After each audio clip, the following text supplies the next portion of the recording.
ALCC friends and family, Lead Minister Brandon Bogue here with this week's Midweek Moment.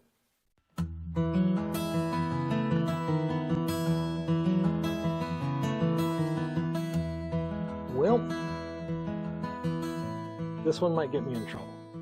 As a young, bright-eyed, freshly out of college youth minister in my very first youth ministry, I had all kinds of ambition and a strong desire to just go out and take on the world. Not to be 23 again. But the church that I was a part of, it was in a very small town in Indiana. And in fact, the town itself was getting smaller. Some of the major employers in the area had just recently pulled out. And the average age of our congregation was, well, let's just say it skewed a little on the older side. Like me being there at 23 brought down the average age significantly. And so I had this idea and this mindset that I wasn't just going there to be the youth pastor. I was going to go there and try to come up with different ideas and different notions and different things that I could do, all in the hopes of appealing to some of the younger families in that area. My goal was that we would start to see younger families attending our church because of some of these ideas and things that I had. I distinctly remember walking into my very first elders meeting just with all kinds of ideas and plans and timelines and all sorts of other things that I was going to do to try to accomplish this very thing. And let's just say I ended up leaving that meeting feeling pretty discouraged. Idea after idea was met with the line, "That's not how we do things here." And it wasn't like my ideas were burn down the whole building or anything like that. I wasn't trying to just completely blow everything up.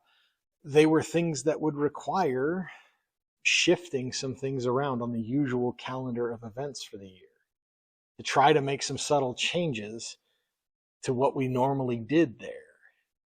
But this church had a certain rhythm and flow and notion that those in leadership didn't want to disrupt.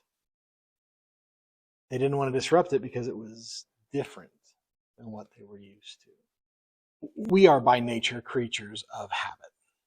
We seem to get very comfortable with a certain rhythm of things going, a certain consistency in our lives. But in church, we sometimes sanctify our habits by baptizing them in today's buzzword, tradition. Don't get me wrong.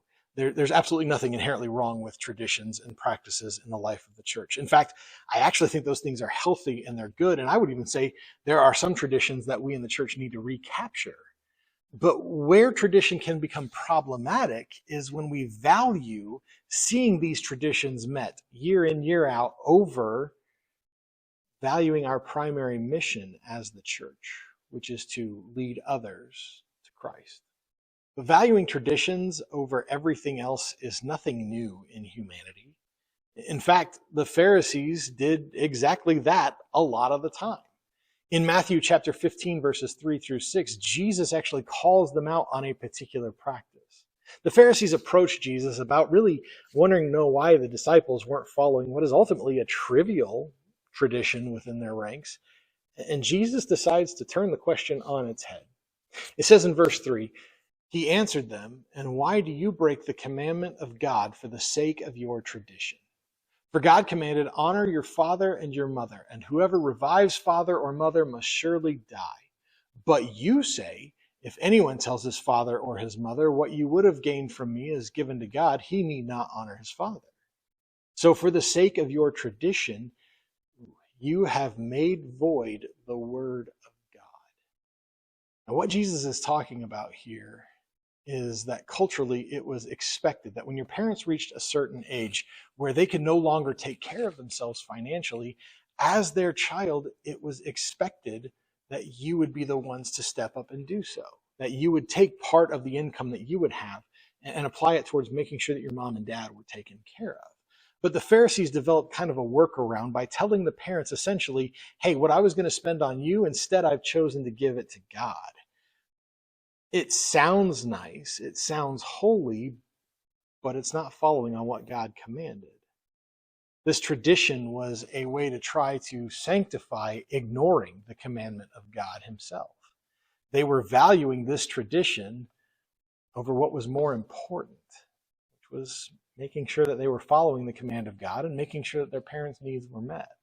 Again, don't misunderstand me. Tradition itself is not a bad thing. In fact, I think there are a lot of traditions that we need to bring back, that we need to recapture within the church.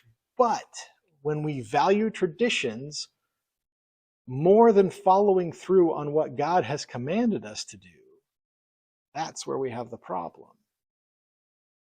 Tradition, in and of itself, is not bad.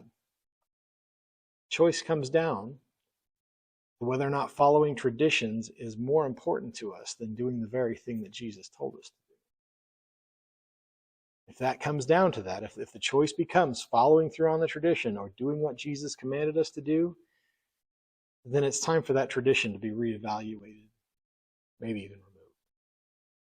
Well, we're almost out of time in the month of April. We actually have one more Wednesday left, so this is a 5-Wednesday month. So that way you have extra time, if you haven't done so already, to read this month's book of the month, Gods at War by Kyle Idleman. Once again, in this book, Kyle Idleman proposes the idea that idolatry is not just an issue in the church today, but rather it is the issue of the church today. It's a really good book. It's really one that's going to challenge a lot of mindsets that you may already have. It's going to confront things that maybe you didn't realize needed to be confronted. So hopefully you don't forget to get your copy of Gods at War. This has been your midweek moment. Take care of yourselves.